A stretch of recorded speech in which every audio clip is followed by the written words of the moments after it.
মাত্রা বেশ বেড়েছে, এতে রাজধানীর বিভিন্ন এলাকায় জলাবদ্ধতা তৈরি হয়েছে। এই খবর আমরা জানতে চাই, ঘুরে আসতে চাই একটু নিউ মার্কেট এলাকা থেকে। সহকর্মী সিফাত শাহরিয়ার সেখানে রয়েছেন। সিফাত, জানতে চাই যে এর আগে যখন আপনার সঙ্গে যুক্ত হয়েছিলাম আপনি জানাচ্ছিলেন যে হকার্স মার্কেট সহ যে আশপাশের মার্কেটগুলো রয়েছে তার নিচতলায় দোকানগুলোতে পানি ঢুকতে শুরু করেছে, পানি বৃদ্ধি পাওয়ার কারণে। এখনকার অবস্থা কি সেখানকার?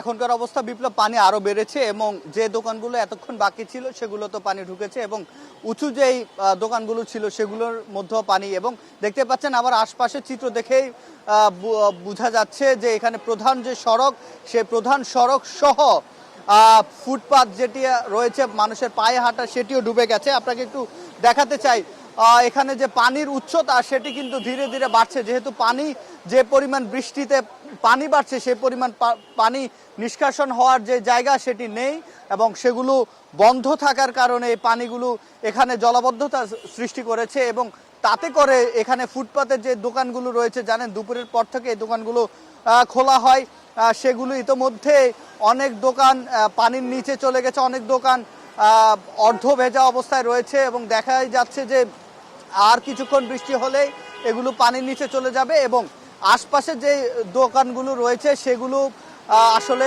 এখানকার যে ব্যবসার কথা যেটি বলা হচ্ছে, তারা যে আজকে ক্রেতা তো আসছেই না, তার উপর তাদের যে মালামাল রয়েছে সেটিরও একটি ক্ষতি হচ্ছে। এবং গরম গরম রুটি, সাথে সুজির হালুয়া, দুর্দান্ত জুটি। তবে জুটি জমাতে চাই তীর আটা ময়দার সুজি, কারণ তীর ছাড়া আমার চলেই না আজকের। এবং আমরা আপনাকে একটু দেখাতে চাই একেবারে দোকানের ভেতর, আপনাকে একটা দোকানের ঠিক ভেতরের চিত্র দেখাতে চাই, যেখানে দেখলেই এখানে বোঝা যাবে যে আসলে অবস্থা নিউ মার্কেটের কি অবস্থা। এবং এই দোকানটিতে দেখতে পাচ্ছেন যে দোকানিরা তারা বসে আছে এবং তাদের যে বসার জায়গাটি তার ঠিক নিচে, যেখানে মূলত ক্রেতারা এসে দাঁড়াবেন সেই জায়গায় আসলে পানি নিচে চলে গেছে।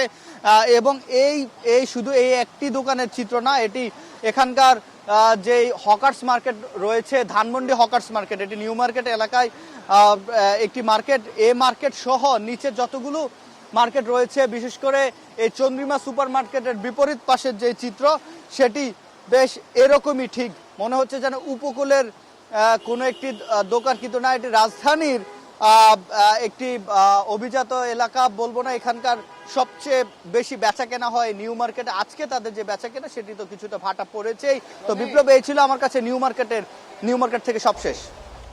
রাজধানী নিউ মার্কেট এলাকা থেকে সহকর্মী সিফাত শাহরিয়ার যুক্ত ছিলেন। এদিকে ঘূর্ণিঝড় ইমালের সবশেষ তথ্য আমরা জানতে চাই, আবহাওয়া অফিস থেকে ঘুরে আসতে চাই। সহকর্মী মেহরিন আনি সেখানে রয়েছেন। আনি, জানতে চাই যে ঘূর্ণিঝড়ের গতিপথ সম্পর্কে আবহাওয়া অফিস থেকে নতুন কোনো তথ্য আপনাকে জানিয়েছে কিনা? বিপ্লব, রিমাল ঘূর্ণিঝড়কে নিয়ে আজকে আবহাওয়া অফিস কিছুক্ষণ আগে তাদের সর্বশেষ যে ব্রিফিং সেটি করেছে।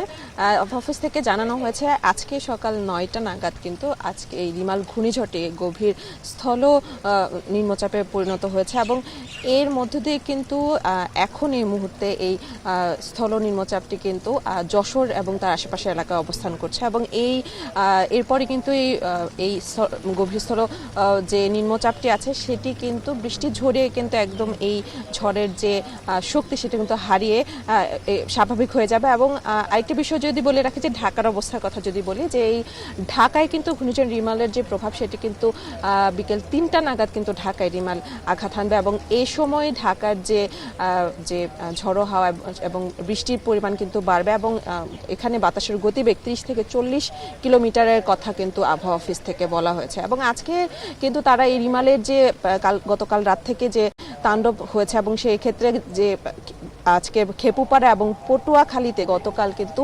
সর্বোচ্চ বাতাসের গতিবেগ রেকর্ড করা হয়েছে 111 কিলোমিটার এবং সর্বোচ্চ বৃষ্টিপাত রেকর্ড করা হয়েছে চট্টগ্রামে 203 কিলোমিটার এবং এরপরে কুতুবদিয়াতে 125 মিলিমিটার কিন্তু বৃষ্টিপাত রেকর্ড করা হয়েছে। এবং এখান থেকে বলা হয়েছে যে আজকের এই রিমালের এই প্রভাব কিন্তু ঢাকায় বিকেল 3টা নাগাদ জোরে সোরে আসলে সেই রিমালের প্রভাব দেখা যাবে এবং এই রিমালের প্রভাবের কারণে কিন্তু ঢাকায় বিভিন্ন স্থানে বৃষ্টিপাত অব্যাহত থাকবে এবং এটি কিন্তু গতকাল পর্যন্ত চলবে এবং এটি স্বাভাবিক হতে একদম স্বাভাবিক আবহাওয়া আসতে কিন্তু বুধবার পর্যন্ত সময় লাগবে বলে জানানো হয়েছে আবহাওয়া অধিদপ্তর থেকে। এবং এই বৃষ্টিপাতের কারণে কিন্তু আপনাকে একটু বলে রাখি যে এই ঢাকার যে তাপমাত্রা সেটি কিন্তু অনেকটাই কমে গিয়েছে এবং যে এতদিন ধরে যে তীব্র তাপদাহ ছিল সেটি কিন্তু কমে গিয়ে অনেকটা তাপমাত্রা 5 ডিগ্রি পর্যন্ত কমানোর কথাও আবহাওয়া অফিস থেকে বলা হয়েছিল এবং আজকের এই ব্রিফিংয়ের মধ্য দিয়ে জানানো হয়েছে যে ঘূর্ণিঝড় রেমালটি কিন্তু এই উত্তর পূর্বের দিকে অগ্রসর হয়ে এটি